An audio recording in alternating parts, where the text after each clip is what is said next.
बिस्मिल्लाहिर्रहमानिर्रहीम। अस्सलामु अलैकुम वरहमतुल्लाहि वबरकातुहू। आज मुसलमान बदअखलाकी का शिकार है।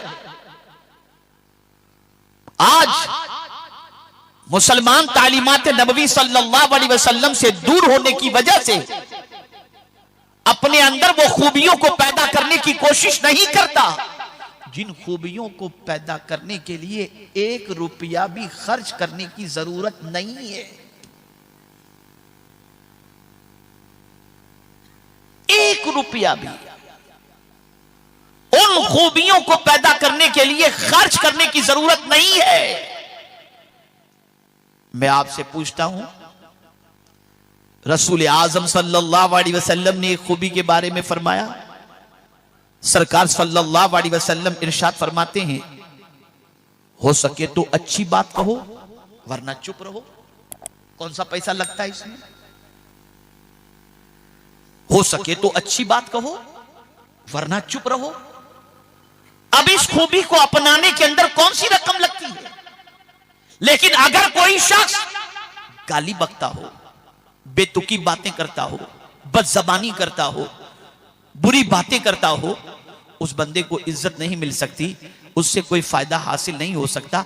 लेकिन अगर कोई शख्स सरकार के इस फरमान पर अमल करते हुए जब भी जबान को इस्तेमाल में लाए तो अच्छी बात कहे, और अगर उसे अच्छी बात नहीं कहनी तो वो चुप रहे, अब फायदा क्या हुआ? तो मेरे प्यारे आका सल्लल्लाहु ताला अलैहि वसल्लम के प्यारे दीवानों, उस बंदे के हवाले से लोगों में मशहूर हो गया। लोग जानने लगे कि ये अच्छी बातों के अलावा कुछ कहता ही नहीं है, ज्यादातर ये चुप रहता है और जब भी बोलता है तो फायदे की बात बोलता है। अब जब किसी इंसान को आपके लफ्जों से फायदा पहुंचेगा, वो आपकी मोहब्बत अपने दिल में बसा लेगा, आपकी उस इज्जत अपने दिल में बसा लेगा। लेकिन हमारी पोजीशन ये है कि अगर आज मुसलमानों की जिंदगी का जायजा लिया जाए तो जितनी भी वाहियात, बेतुकी बातें, लाग़व बातें, फजूल बातें आज का मुसलमान करता दिखाई देता है, कोई और करता दिखाई नहीं देता। बातों में कोई वजन नहीं। चौराहे पर बैठकर, ऑटो पर बैठकर गपशप करते दिखाई देते हैं, इधर उधर की बातें करते दिखाई देते हैं, कहते हैं टाइम पास कर रहे हैं। सरकार सल्लल्लाहु ताला अलैहि वसल्लम इन चीजों के जरिए इंसान की जिंदगी में इनकलाब लाने तशरीफ लाए थे। एक और वाकया समाअत फरमाएं, एक और इरशाद समाअत फरमाएं। जबान ही के हवाले से मेरे आका ने कितनी बड़ी बात फरमाई। रसूल आजम सल्लल्लाहु अलैहि वसल्लम इरशाद फरमाते हैं, जो शख्स अपनी जबान और शर्मगाह की हिफाजत का जिम्मा ले, मैं उसकी शफाअत का जिम्मा लेता हूं। आखिर जबान के बारे में इतनी ताकीद क्यों? इसलिए कि इंसान जब तक चुप है उस वक्त तक उसकी हकीकत किसी को नहीं मालूम। जब उसकी जबान खुलती है तब पता चलता है कि वो किस आदत का इंसान है। इसीलिए कुरान ने कहा, वक़ूलू लिन्नासि हुस्ना, लोगों से अच्छी बात कहो।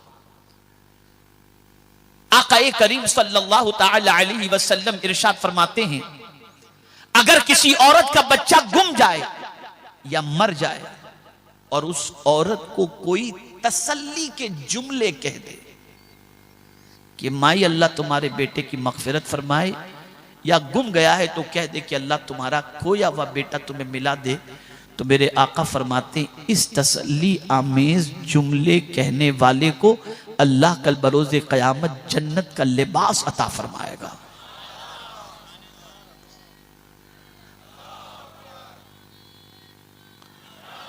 आज मेरे प्यारे आका सल्लल्लाहु ताला अलैहि वसल्लम के प्यारे दीवानों, जिन मोहल्लों से झगड़े की आवाज आए, जिन मोहल्लों से गाली गलौज की आवाज आए, जिन घरों से झगड़े की आवाज आए, समझ लेना ये मुसलमान का घर है। कौन सा मोहल्ला ऐसा है जहां पानी के लिए झगड़ा न होता हो, जहां गाली गलौज न होती हो, जहां पर बुराइयां न होती हो, जहां पर लफड़े फसाद न होते हो? ऐ मुसलमानों, इसी चीज ने आज हमें तबाह बर्बाद कर दिया। किया, हुजूर तो इसलिए आए थे कि हमें इज्जत मिल जाए, वो तरीके पर हम अमल करें। उन तरीकों को सिखाने तशरीफ लाए, उन आदाब को सिखाने तशरीफ लाए, उन जिंदगी के कीमती लम्हात को कैसे गुजारा जाए जो अल्लाह ने अता फरमाए हैं, उसकी तालीमात के लिए मेरे आका सल्लल्लाहु अलैहि वसल्लम तशरीफ लाए।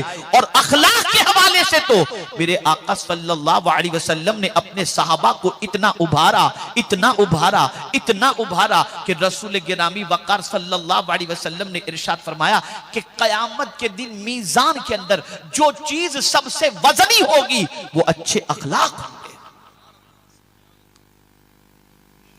ताकि हुजूर के उम्मती, हुजूर के गुलाम अच्छे अखलाक को इख्तियार करें। एक बाप अपने बेटे के लिए मालो जर जमा करता है, सरमाया इकट्ठा करता है, मकान दुकान सब बनाने की कोशिश करता है ताकि बेटे का मुस्तकबिल ताबनाक हो जाए और बेटा दरियुज़ागिरी न करे, किसी के सामने हाथ न फैलाए, आराम के साथ अपनी जिंदगी गुजार दे। ये करना चाहिए, कोई गुनाह का काम नहीं। बच्चे की तालीम का इंतजाम बाप करता है, करना चाहिए, कोई गलत बात नहीं। लेकिन हम हुजूर से पूछते हैं कि या रसूल अल्लाह सल्लल्लाहु ताला अलैहि वसल्लम, क्या माँ बाप की तरफ से औलाद को अच्छे कपड़े देना, अच्छा घर देना, अच्छी दुकान देना, अच्छा मकान देना, अच्छी गाड़ी देना, ये सबसे बेहतर है या कोई और चीज बेहतर है? जो बेहतर हो हुजूर वो आप फरमा दें। तो मेरे आका सल्लल्लाहु अलैहि वसल्लम इरशाद फरमाते हैं, माँ बाप की तरफ से औलाद को सबसे बड़ा तोहफा अच्छे अखलाक हैं, अच्छे अखलाक। आज तो मां के पास टाइम नहीं, बाप के पास टाइम नहीं, इसलिए कि खुद भी बदअखलाकी के अंदर डूबे हुए हैं। रोजाना मियां बीवी घर में झगड़ा करते हैं, बच्चों पर उसका असर क्या पड़ेगा? और कभी ऐसा भी होता है, हर मां चाहती है कि मेरे बच्चे और बच्ची को इज्जत मिले, हर बाप चाहता है कि मेरे बेटे बेटी को इज्जत मिले, लेकिन नहीं मिलती। वजह क्या है? कि माँ बाप खुद अपने बच्चे को अच्छी बातों का हुक्म तो देते हैं लेकिन खुद अमल पैरा नहीं होते। और यही वजह है कि असरात बच्चों की जिंदगी में नजर नहीं आते। लेकिन पैगंबर रहमत सल्लल्लाहु अलैहि वसल्लम ने इंसानों की सोच कैसे बदली, इंसानों के अखलाक कैसे बदले, इंसानों के किरदार कैसे बदले, इसे मैं आपको समझाने की कोशिश करता हूं ताकि आप महसूस कर सकें कि रसूल गिरामी वक़ार सल्लल्लाहु ताला अलैहि वसल्लम ने जो इनकलाब पैदा किया वो किस तरीके से पैदा किया। पैगंबर आज़म सल्लल्लाहु ताला अलैहि वसल्लम ने अपनी पूरी जिंदगी इल्म के साथ गुजारी, अफ़ दरगुजर के साथ गुजारी, रसूल आज़म ने सखावत के साथ गुजारी, आकाए करीम ने मेहरबानी के साथ गुजारी। सरकार सल्लल्लाहु अलैहि वसल्लम के यही वो अखलाक थे जिन अखलाक की बुनियाद पर इंसानों के दिलों में हुजूर की मोहब्बत बैठ जाती। आप जानते हैं मेरे प्यारे आका सल्लल्लाहु ताला अलैहि वसल्लम के प्यारे दीवानों, अबू जहल रसूल आज़म सल्लल्लाहु अलैहि वसल्लम का दुश्मन था। एक नौजवान मदीने मक्के में आता है और मक्के में आने के बाद अल्लाह अकबर उसकी कुछ रकम अबू जहल पर निकलती थी। अबू जहल ने रकम देने से मना कर दिया। अल्लाह अकबर मक्के में लोगों के पास पहुंचा, अबू जहल से मेरी रकम दिला दो, अबू जहल मेरी रकम खा गया है, मुझे मेरी रकम नहीं दे रहा। इतना सुनना था, लोगों ने जवाब दिया हम कुछ नहीं कर सकते। दूर मेरे आका सल्लल्लाहु अलैहि वसल्लम तशरीफ फरमा थे, उन लोगों ने अज़राहे मजाक ये कहा कि हुजूर तो अबू जहल के पास तो जाएंगे नहीं, जाओ देखो वो सामने मोहम्मद सल्लल्लाहु अलैहि वसल्लम जो बैठे हैं उनसे कहो शायद वो तुम्हारा मसला हल कर दें। वो परदेसी, वो अजनबी मेरे आका सल्लल्लाहु अलैहि वसल्लम के पास हाजिर हुआ, अर्ज करता है ए मोहम्मद सल्लल्लाहु अलैहि वसल्लम, मैंने सुना है तुम सबकी बिपता सुनते हो, सबकी मदद करते हो, आज मेरी भी मदद कर दो। सरकार ने फरमाया क्या बात है? वो अर्ज करता है अबू जहल पर मेरी रकम निकलती है लेकिन वो जालिम दे नहीं रहा, आप मेरी रकम निकलवा दीजिए, मुझ पर बड़ा करम होगा, मैं मुसाफिर हूं, मैं अजनबी हूं। पैगंबर रहमत सल्लल्लाहु अलैहि वसल्लम एक मजलूम की मदद के लिए अपने दुश्मन के यहां तशरीफ ले गए और सरकार ने जाकर के अबू जहल से फरमाया अबू जहल इसकी रकम इसे लौटा दो। मेरे आका के लफ्जों और जुमलों के अंदर इतना रोबो दबदबा था कि फौरी तौर पर अबू जहल रकम लाया और उस मजलूम की रकम को उसे अता फरमा दिया। यहां से यह बात समझ में आई कि मजलूम की मदद करना यह भी मेरे नबी की सुन्नत है। आकाए करीम सल्लल्लाहु ताला अलैहि वसल्लम मक्का मुकर्रमा में तशरीफ फरमा है। रसूल आजम सल्लल्लाहु अलैहि वसल्लम की उम्र कमोबेश 18 या 22 साल की होगी। आप जानते हैं मक्का मुकर्रमा में एक शख्स हाजिर हुआ और तिजारत की गर्ज से वो अक्सर आया करता। एक मर्तबा मक्का मुकर्रमा में जब वो हाजिर हुआ, अपनी जवान बेटी को अपने साथ लेकर के आया था। ताजिर से लेन देन हुई, ताजिर ने उसकी बच्ची को अगवा कर लिया और अगवा करने के बाद अपने पास उसने रख छोड़ा और उसके बाद उसकी बच्ची को उसके सुपुर्द करने के लिए तैयार नहीं था। पैगंबर रहमत सल्लल्लाहु अलैहि वसल्लम ने अभी ऐलान नबुव्वत नहीं फरमाया था, उससे पहले रसूल आजम सल्लल्लाहु अलैहि वसल्लम सादिकुल वादुल अमीन की हैसियत से पूरे हिजाज के अंदर, पूरे मक्का मुकर्रमा के अंदर मेरे आका सल्लल्लाहु अलैहि वसल्लम मशहूर थे कि सरकार सच्चे हैं, वादे की वफा करने वाले हैं, अमीन हैं। अल्लाह अकबर। वो शख्स हुजूर के पास पहुंचता है, ऐ मोहम्मद सल्लल्लाहु अलैहि वसल्लम, आप जवान हैं, आपकी सच्चाई की लोग कसम खाते हैं, मैं एक परेशानी लेकर आपकी खिदमत में हाजिर आया हूं। सरकार, मेरी परेशानी यह है कि मैं एक अजनबी हूं, यहां कोई मेरी मदद करने वाला नहीं। मैं सामान्य तिजारत लेकर यहां तिजारत के लिए मैं हाजिर हुआ था, लेकिन मेरी बच्ची को फला ताजिर ने अगवा कर लिया है, वो देने के लिए तैयार नहीं। मैं बेचैन हूं सरकार, मेरी रात की नींदें उड़ चुकी हैं, आप मेरी मदद करें। अल्लाह अकबर। चंद लोगों को, नौजवानों को हुजूर साथ लेते हैं और उस व्यापारी के घर पर पहुंचते हैं और आकाए करीम ने पूछा, इसकी बच्ची को तुमने अगवा किया है? उसने गर्दन झुका ली तो मेरे आका ने फरमाया, इसकी बच्ची से लौटा दो वरना तुम्हारी खैर नहीं। मेरे आका के जुमले के अंदर इतना रोबो दबदबा था कि उस शख्स ने उसकी बच्ची को फौरन उसके सुपुर्द कर दिया। बाप और बेटी जब मिले तो मिलने के बाद मेरे आका को दुआएं दे रहे थे, अल्लाह तुम्हें सलामत रखे, तुम्हारे जैसे इंसान से हमें यह फायदा नसीब हुआ। रसूल आजम सल्लल्लाहु ताला अलैहि वसल्लम ने दर्स दिया, पैगाम दिया कि अगर किसी बच्ची की आबरू को बचाने का जज्बा तुम अगर अपने अंदर पैदा कर लेते हो और अगर ये काम करते हो तो तुम्हें दुआएं भी मिलेंगी और तुम्हारे अखलाक की दुनिया कसम खाने के लिए मजबूर भी हो जाएगी। प्रैक्टिकली सरकार ने ऐसा किया। अखलाक देखिए आप रसूल आजम सल्लल्लाहु अलैहि वसल्लम का, किरदार देखे मेरे आका सल्लल्लाहु ताला अलैहि वसल्लम का।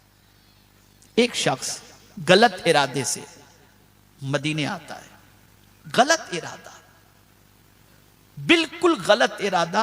सरकार सल्लल्लाहु अलैहि वसल्लम को कत्ल करने के इरादे से तलवार लेकर मदीने आता है, लेकिन मदीने में पहुंचकर घबरा जाता है कि रहूं कहां।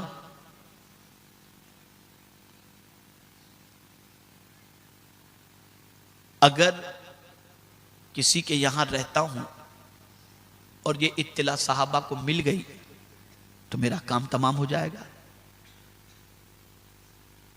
बहुत गौर करने के बाद उसके जहन में यह बात आई कि हुजूर सल्लल्लाहु अलैहि वसल्लम बड़े मेहमान नवाज हैं, चलो उन्हीं के यहां रुक जाते हैं। दरबारती हुजूर के पास हाजिर हुआ, अर्ज करता है, मोहम्मद सल्लल्लाहु अलैहि वसल्लम, मैं मुसाफिर हूं, कयाम करना चाहता हूं। सरकार ने कयाम के लिए जगह अता फरमाई और जगह ही नहीं अता फरमाई, मेरे आका सल्लल्लाहु अलैहि वसल्लम से उसने कहा मैं भूखा हूं, तो सरकार सल्लल्लाहु अलैहि वसल्लम ने उसके लिए दूध का भी इंतजाम किया। एक बकरी का दूध पी लिया, कहता है और भूखा हूं, फिर दिया। दूसरी बकरी का, तकरीबन 7 बकरियों के दूध को उसने पिया, फिर सोया। तो रात को जब वो सोता है तो सोने के अंदर उसे दस्त हो जाते हैं और बिस्तर गंदा हो जाता है। तो बिस्तर जब गंदा हो गया तो उसे खौफ महसूस हुआ कि बिस्तर को गंदा करने की वजह से कहीं ऐसा न हो कि मेरा काम तमाम कर दिया जाए या मुझे सजा दी जाए। तो बिस्तर गंदा छोड़ करके वो जल्दी से सुबह भागा और भागने में अपनी तलवार भूल गया, तलवार भूल गया। कुछ आगे जाने के बाद ख्याल आया कि तलवार वो तो मैं भूल चुका हूं, अब तलवार लेने जाता हूं तो मैंने तो ये सारी गंदगी वहां फैला दी, पता नहीं मेरे साथ क्या मामला हो। फिर भी हिम्मत करके वो आया। अल्लाह अकबर। जब वो आता है तो देखकर उसकी अक्ल दंग रह जाती है कि उस बिस्तर की सहाबा सफाई फरमा रहे थे। सरकार ने उसे देखा तो क्या फरमाते हुजूर, अगर तुम्हारे पेट में तकलीफ थी हमें बता देते, हम तुम्हारा इलाज कर देते।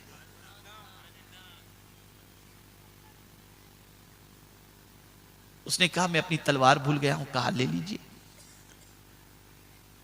और जब सरकार ने फरमाया तुम अगर कहते तो तुम्हारा इलाज कर देते, तो बरजस्ता कहता है हुजूर इलाज तो हो गया, इलाज तो हो गया। उस सरकार ने फरमाया क्या इलाज हो गया? कहा जिनके अखलाक इतने ऊंचे हों उसका पैगाम कभी गलत नहीं हो सकता। आपका किरदार बता रहा है कि आप अल्लाह के सच्चे नबी हो, मुझे कलेमा पढ़ाओ और अपने गुलामों में शामिल कर लो। और वो कलेमा पढ़ करके मुसलमान हो जाता है।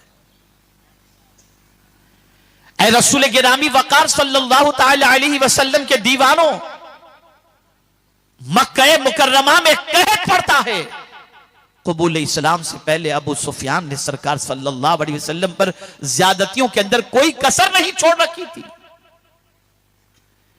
लेकिन जब मक्के में कहत पड़ा और लोग दाने दाने के लिए परेशान हो गए, बारिश नहीं हो रही थी, तो अबू सुफियान को उस वक्त कोई और ख्याल में नहीं आया, आए तो मेरे आका ही ख्याल में आए। और वो जान का दुश्मन हुजूर सल्लल्लाहु अलैहि वसल्लम की बारगाह के अंदर अरीजा पेश करते कि आप तो सिले रहमी करने वाले हो और आपकी कौम के लोग भूखे मर रहे हैं, क्या आप अपने खुदा से हमारे लिए दुआ नहीं कर सकते कि अल्लाह ये कहत दूर फरमा दे? हुजूर ने जब ये सुना हाथ दुआ के लिए उठाए, ए अल्लाह बारान रहमत को नाजिल फरमा। अभी दुआ मुकम्मल भी नहीं हुई थी कि अल्लाह ने बारिश को नाजिल फरमा दिया।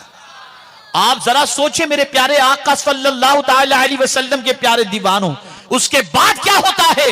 वही अबू सुफियान जो मुस्तफा जाने रहमत सल्लल्लाहु अलैहि वसल्लम के खून के प्यासे थे, बाद में रसूल आजम सल्लल्लाहु अलैहि वसल्लम के दामन से वाबस्ता होकर आगोश इस्लाम में कदम रखकर सहाबी रसूल बनते पे नजर आते हैं। ये अखलाक की करिश्मा साजियां थी। एक बड़ी रफ एंड टफ जबान वाली औरत मदीने में थी, जिसकी जबान से अंगारे निकला करते थे। आकाए करीम सल्लल्लाहु ताला अलैहि वसल्लम मदीने मुनव्वरा में बैठ के खाना तनावुल फरमा रहे थे। वो चर्ब जबान औरत जब हुजूर को उकड़ू बैठ करके सुन्नत जो सरकार की है बैठ के खाना खाते देखा, तो हुजूर सल्लल्लाहु अलैहि वसल्लम से कहती है कि ये गुलामों की तरह बैठकर तुम खाना खा रहे हो? तो मुस्कुराते हुए मेरे आका सल्लल्लाहु अलैहि वसल्लम ने फरमाया, मैं अल्लाह का गुलाम ही तो हूं, उसका बंदा ही तो हूं।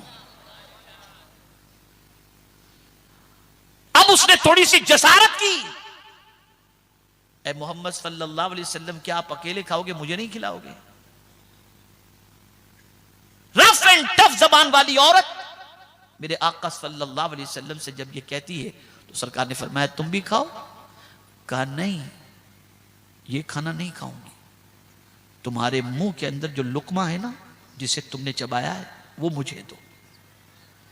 मेरे आका सल्लल्लाहु अलैहि वसल्लम ने अपना चबाया हुआ लुकमा उसे दिया। रावियाने हदीस बयान करते हैं कि उस लुकमे के खाने के बाद कभी जिंदगी में किसी ने उस औरत की जबान से कोई बुरी बात नहीं सुनी। उसकी जिंदगी बदल चुकी थी। अब जब भी उसके मुंह से बोल निकलते थे तो मोहब्बत भरे लफ्ज अल्फाज निकला करते थे। मैं आज पूछना चाहता हूं, है कोई इस तरीके से रफ एंड टफ को जवाब देने वाला या उसके साथ सलूक करने वाला? आकाए करीम सल्लल्लाहु अलैहि वसल्लम माले गनीमत तकसीम करते तो बहुत सारे बद्दू ऐसे भी होते जो सरकार सल्लल्लाहु ताला अलैहि वसल्लम को बड़ी रफ लैंग्वेज के अंदर हुजूर सल्लल्लाहु अलैहि वसल्लम को कहा करते थे। लेकिन खुदा की कसम अफ दरगुजर ये मुस्तफ़ा जाने रहमत सल्लल्लाहु अलैहि वसल्लम की अजीम सुन्नत मुबारका है। सरकार लेट गो करते थे, सरकार दरगुजर कर दिया करते थे। कभी मेरे आका सल्लल्लाहु ताला अलैहि वसल्लम ने इंतकाम नहीं लिया, कभी हुजूर सल्लल्लाहु अलैहि वसल्लम ने बदला नहीं लिया, बल्कि रसूल आजम सल्लल्लाहु अलैहि वसल्लम माफ करते रहे। और ऐसा नहीं कि बदले की ताकत नहीं थी, इंतकाम की कुव्वत नहीं थी। आकाए करीम सल्लल्लाहु ताला अलैहि वसल्लम में इतना पावर था कि जिससे चाहते जैसा चाहते इंतकाम ले सकते थे। लेकिन मेरे आका सल्लल्लाहु अलैहि वसल्लम ने हमेशा अफ़्व दरगुजर को पसंद फरमाया, नरमी। अल्लाहु अकबर। मेरे आका सल्लल्लाहु ताला अलैहि वसल्लम ने इरशाद फरमाया, नरमी अपने साथ खैर को लेकर के आती है। जिस चीज से नरमी उठा ली जाए उस चीज से खैर उठा ली जाती है। नरमी के बड़े फायदे हैं, नरमी के बड़े फवाइद हैं। आकाए करीम सल्लल्लाहु अलैहि वसल्लम ने नरमी के साथ इंसानों की जिंदगी में इनकलाब पैदा किया। जानते हैं आप, बाज लोग ऐसे भी थे जो सरकार सल्लल्लाहु अलैहि वसल्लम के गले में चादर डालकर हुजूर सल्लल्लाहु अलैहि वसल्लम के लिए चादर को इतना घसीट थे कि सरकार सल्लल्लाहु अलैहि वसल्लम के गर्दन मुबारक पर और हलक मुबारक पर उस घसीटने की वजह से चादर के निशान और जख्म हो जाते थे और कहते थे, ऐ मोहम्मद सल्लल्लाहु अलैहि वसल्लम हमें इतना दे दो, हमें इतना दे दो। लेकिन कुर्बान जाइए, आकाए करीम सल्लल्लाहु अलैहि वसल्लम उनको इनकार नहीं करते थे, बल्कि मुस्तफा जान रहमत सल्लल्लाहु अलैहि वसल्लम ऐसे सताने वालों को भी नवाज दिया करते थे। एक तो आए, एक ने कहा और मांगा कि मुझे 2 ऊंट चाहिए। आकाए करीम से सख्ती से उसने मांगा, मांगने वाले ने, लेकिन रसूल आजम सल्लल्लाहु ताला अलैहि वसल्लम ने 2 ऊंट से भरा हुआ सामान उस बंदे को अता फरमा दिया। आप जानते हैं आकाए करीम सल्लल्लाहु ताला अलैहि वसल्लम ने अखलाक के बलबूते पर इंसान की जिंदगी में इनकलाब पैदा फरमाया। अब मैं जो बताना चाहता हूं वो ये है कि हुजूर की आमद का मकसद हुजूर खुद बयान फरमाते हैं कि मैं इल्म देने के लिए आया हूं और अखलाक को मुकम्मल करने के लिए आया हूं। अब मैं मुसलमानों आपसे पूछता हूं, ए रसूल आजम के दीवानों आपसे सवाल पूछता हूं। हम आमद रसूल का जश्न मना रहे हैं, हम महफिल मीलाद मना रहे हैं, हमने हुजूर के आने का कौन सा फायदा उठाया? जरा मुझे ये भी तो बताओ। अखलाक हमारे खराब, तालीम हमारे अंदर नहीं है। हमने सिर्फ रस्मी तौर पर जिस तरीके से कुरान का हक हमने अदा नहीं किया, हमने रब्बे कदीर को रब तो माना लेकिन उसकी मोहब्बत के तकाजे को मुकम्मल नहीं किया। हमने कुरान को अल्लाह की किताब तो माना लेकिन कुरान मुकद्दस के तकाजे को हमने पूरा नहीं किया। अगर मैं ये कहूं तो गलत न होगा कि हमने कुरान को एक रस्मी किताब मानकर कभी कभी इसाले सवाब के लिए और घर में रखने के लिए या माह रमजान में तिलावत के लिए बस इतना ही इस किताब को हमने जो है जाना और इस किताब की अहमियत समझी। चुनांचे आज हमारी जिंदगी तबाही और बर्बादी के दहाने पर है। कुरान इसलिए नहीं आया कि सिर्फ उसे पढ़ा जाए या जुज़दान में रखा जाए, बल्कि अल्लाह कुरान को इसलिए नाजिल फरमाया ताकि कुरान पर अमल किया जाए। इत्तबिउ मा उन्ज़िला इलैकुम मिन रब्बिकुम, ये कुरान कह रहा है, लेकिन हमने कुरान का हक छोड़ दिया, हमने कुरान से ताल्लुक अपना कमजोर कर दिया। ठीक इसी तरीके से हमने अल्लाह को अपना रब तो माना लेकिन उसकी रुबूबियत के हवाले से हमने जानने की कोशिश नहीं की और अल्लाह अज़्ज़ व जल्ल की तौहीद के इकरार के जो तकाजे हैं, ईमान बिल्लाह के जो तकाजे हैं, हमने उन तकाजों को पूरा नहीं किया। हमने क्या सोचा, अल्लाह हमें रोजी देने वाला है, रोजी मांग रहे हैं, अरे मेरे भाई अल्लाह ही से रोजी मांगना चाहिए। लेकिन अल्लाह फरमाता है अगर तू मेरा बंदा है, अगर मेरा बंदा है तो मुझसे डरा कर, अल्लाह अकबर, अगर मोमिन है तो मुझसे डरा कर, फला तखाफूहुम वखाफूनी इन कुंतुम मुमिनीन, मेरे बंदे तू इज्जत चाहता है ना, इन्ना अकरमकुम इंदल्लाहि अत्काकुम, बेशक अल्लाह के नजदीक तुम में इज्जत वाला वो है जो सबसे ज्यादा अल्लाह से डरने वाला है। हमारा हाल ये है कि रोजी अल्लाह की इस्तेमाल करते हैं लेकिन काम सारे शैतान के करते हैं, अल्लाह से नहीं डरते, अल्लाह का खौफ दिल से निकल गया तो हमारा ताल्लुक बिल्लाह भी कमजोर हो गया। इसी तरीके से नबी की मोहब्बत का दावा जरूर करते हैं लेकिन नबी की तालीमात पर अमल नहीं करते, उनके बताए हुए अखलाक पर अमल नहीं करते, उनकी आमद के मकसद को पेश नजर हमने नहीं रखा और हमने अपनी जिंदगी रसूल आजम सल्लल्लाहु अलैहि वसल्लम की तालीमात से कोसों दूर रहकर जब गुजारना हमने शुरू किया तो जो कामयाबियां मिलनी चाहिए थी वो कामयाबियां नहीं मिलती। वरना आप मुझे बताओ, जिन लोगों को मक्के में सर छुपाने के लिए जगह नहीं थी, हिजरत करने पर जिन्हें मजबूर होना पड़ा, कोई हबशा की तरफ हिजरत कर रहा है, कोई मदीने की तरफ हिजरत करके गए, आप मुझे बताओ कलील मुद्दत ही के अंदर परवरदिगार ने उन्हें इतनी फतह कैसे अता फरमा दी कि बड़ी बड़ी जाबिर ताकतों के जो है ताज उनके उनके कदमों के अंदर आ गए। वजह क्या थी, सबब क्या था? तो तस्लीम करना पड़ेगा कि जिनको सर छुपाने की जगह नहीं थी उनको अल्लाह ने इज्जत दी है, मुस्तफ़ा की इताअत की बुनियाद पर दी है, अखलाक की बुनियाद पर दी है। मेरे करीम का फैसला है, मन युतिइल्लाह व रसूलहू फ़क़द फ़ाज़ फ़ौज़न अज़ीमा। अल्लाहु अकबर। ऐ रसूल आज़म के दीवानों, नाफरमानी करके, अय्याशी करके, बदकिरदारी करके हम कामयाब नहीं हो सकते। कामयाब उस वक्त होंगे जब मुस्तफ़ा प्यारे के बताए हुए कानून के मुताबिक हम अपनी जिंदगी गुजारेंगे। हुजूर इसलिए तशरीफ लाए थे ताकि हमको अच्छा इंसान बना दें। हुजूर इसलिए तशरीफ लाए थे ताकि हमारी दुनिया और आखिरत संवर जाए, ये बताने के लिए तशरीफ लाए थे। हुजूर इसलिए तशरीफ लाए थे कि दुनिया में भी हमें इज्जत मिले, आखिरत में भी इज्जत मिले। हुजूर इसलिए तशरीफ लाए थे कि हमारी जात दूसरे के लिए जहमत न हो बल्कि दूसरे के लिए रहमत बन जाए। और हुजूर ने खुद अपनी जिंदगी से इसे साबित करके बताया था। आखिरी बात दिलो दिमाग में महफूज कर लें, आसमान पर निकलने वाला सूरज ये जमीन को रोशन करता है, दरो दीवार को रोशन करता है, गलियों को रोशन करता है, घरों को रोशन करता है, मोहल्लों को रोशन करता है। लेकिन आसमान पर निकलने वाले सूरज में इतनी ताकत नहीं है कि वो दिल को रोशन कर सके, दिल को संवार सके। ये तो मदीने के चांद ही की ताकत है जो दिल के दुनिया में इनकलाब पैदा कर दे। ये तो मुस्तफा जाने रहमत ही की ताकत है कि जो दिल की दुनिया के अंदर इनकलाब पैदा कर दें। और मेरे आका ने सिर्फ यही नहीं कि इंसान का ज़ाहिर संवार दिया, मुस्तफा जाने रहमत ने लोगों के बातिन को संवार दिया और उनके छुपे हुए जितनी भी ख्वाबीदा सलाहियतें थी मुस्तफा जाने रहमत ने उसे बेदार किया। और दुनिया ने देखा जो बकरियां नहीं संभाल सकते थे वो अमीरुल मोमिनीन बनते नजर आ गए। ये किसने सलाहियत अता फरमाई? ये मुस्तफा प्यारे की तरबियत का नतीजा था, उनकी करिश्मा साजियां थी। ऐ रसूल आजम के दीवानों, मेरी ये बात दिलो दिमाग के अंदर महफूज रख लो, अगर दुनिया के अंदर सुर्ख रूह होना चाहते हो तो हीरो के तरीके पर नहीं, नबी के तरीके पर अमल करो। दुनिया में भी इज्जत मिलेगी, आखिरत में भी इज्जत मिलेगी। मेरे प्यारे आका सल्लल्लाहु ताला अलैहि वसल्लम के प्यारे दीवानों, आका ये करीम सल्लल्लाहु ताला अलैहि वसल्लम ने इंसानों को इंसान बनाया, इंसानियत का सबक सिखाया। और दुनिया ने देखा कि अखलाक की बुनियाद पर सहाबा किराम अलैहिमुर रिदवान को अल्लाह ने कितना ऊंचा मकाम अता फरमाया।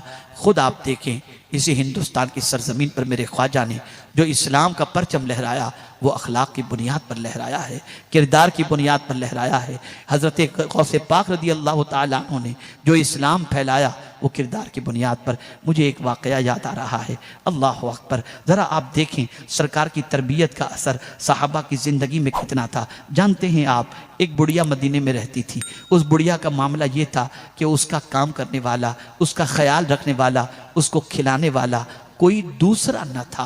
अल्लाह अकबर। सैयदना सिद्दीक़ अकबर रदी अल्लाह ताला अन्हु, सैयदना फ़ारूक़ आज़म रदी अल्लाह ताला अन्हु, इन्हें मालूम था कि एक बुढ़िया वहाँ रहती है जिसका कोई पुरसाने हाल नहीं। फ़ारूक़ आज़म रदी अल्लाह मौला तबारक व तआला अन्हु ने अपनी ज़िंदगी का मामूल बना लिया था, रोज़ाना सुबह उठ करके अपनी ज़रूरियात से फारिग होकर खाना लेकर जाते, उस औरत का बुढ़िया का मुँह धुलाते और धुलाने के बाद उस बुढ़िया को फ़ारूक़ आज़म खाना खिला दिया करते और खाना खिला करके तशरीफ लाते थे। अल्लाह अकबर। एक मरतबा फ़ारूक़ आज़म रदी अल्लाह मौला तबारक व तआला अन्हु पहुँचे। जब वहाँ पहुँचते हैं तो क्या देखते हैं, बुढ़िया खा पी कर आराम कर रही है, उसका चेहरा भी धुला हुआ है, खाने से भी फारिग हो चुकी है। फ़ारूक़ आज़म को हैरत हुई कि अल्लाह अकबर, कौन था जो मुझसे पहले आकर इस बुढ़िया की खबरगिरी करके गया। अल्लाह अल्लाह। मेरे प्यारे आका सल्लल्लाहु अलैहि वसल्लम के प्यारे दीवानों, दूसरे रोज़ फ़ारूक़ आज़म पहुँचते हैं तो फिर अपने टाइम के मुताबिक पहुँचने के बाद देखा कि उनसे पहले कोई आकर के उस बुढ़िया का ख्याल करके गया है, खिला करके गया है, पिला करके गया है। तो फ़ारूक़ आज़म को हैरत हुई, सोचते हैं कल जल्दी आ जाऊं और जल्दी आकर ज़रा बैठूं और जायज़ा लूं, ताक लगा कर बैठूं कौन आता है। तो फ़ारूक़ आज़म फरमाते हैं, मैं सुबह सुबह जल्दी चला गया और जाकर के वहाँ बैठा और देखने लगा कौन आता है। तो क्या देखता हूँ, अबू बकर तशरीफ़ लाते हैं, सिद्दीक़ अकबर तशरीफ़ लाते हैं और आने के बाद उस बुढ़िया का मुँह धुलाते हैं, खिलाते हैं और खिलाने के बाद सिद्दीक़ अकबर रदी अल्लाह ताला अन्हु जब वहाँ से निकलते हैं तो मैं दामने अबू बकर पकड़ के अर्ज़ करता हूँ, अबू बकर नेकियों में तुमसे आगे कोई नहीं निकल सकता है। मैं पूछना चाहता हूँ उस बुढ़िया की खबरगिरी करने का जज्बा सिद्दीक उमर रदी अल्लाह तआला अन्हुमा को किसने अता फरमाया? ये मुस्तफ़ा जाने रहमत की तरबियत का नतीजा था। लेकिन आज अपनी माँ अगर बुढ़िया हो गई है तो बच्चे माँ का ख्याल नहीं रखते। इसलिए नहीं रखते कि वो हुजूर सल्लल्लाहु अलैहि वसल्लम की तालीमात को पसे पुष्ट रखे हुए हैं। सरकार की आमद का फायदा जैसा उठाना चाहिए वैसा नहीं उठा रहे। और मेरी ये बात दिलो दिमाग में महफूज कर लो, दुनिया आज बातिल दुनिया हुजूर सल्लल्लाहु अलैहि वसल्लम की हयात तैयबा के मुख्तलिफ पहलुओं को पढ़ रही है और पढ़ने के बाद रसूल आज़म सल्लल्लाहु अलैहि वसल्लम के अखलाक करीमाना और रसूल आज़म सल्लल्लाहु अलैहि वसल्लम की तालीमात से मुताल्लिक ये कहने पर मजबूर हो रही है कि 1400 साल पहले पैगंबर रहमत ने जो तालीम अता फरमाई है वो रहमत की तालीम है। और उनकी तालीमात पर अमल करने वाला इंसान कभी जिल्लत का शिकार नहीं हो सकता, हमेशा इज्जत का हकदार बना करता है। तो आज के इस मिलाद मुस्तफ़ा सल्लल्लाहु अलैहि वसल्लम के अजीम इज्तिमा में मेरा पैगाम यह है कि हुजूर जिस मकसद के लिए तशरीफ लाए थे उन मकसद को पेश नज़र रखो। अब अगर कोई कहे कि क्या मिलाद मुस्तफ़ा सल्लल्लाहु अलैहि वसल्लम मनाने से फ़ायदा होता है, मैं कहूँगा ज़रूर फ़ायदा होता है। सबसे पहले मिलाद किसने मनाई? काबा ने। किसने मनाई? काबा ने मनाई, जिसको आला हजरत यूं कहते हैं, जिनके सजदे को महराब काबा झुकी उन भवों की लताफत पे लाखों सलाम। हुजूर जब पैदा हुए ना तो सरकार की विलादत जैसे ही हुई काबा हुजूर के घर की तरफ झुक गया। काबा हुजूर के घर की तरफ झुककर हुजूर की मिलाद मनाया।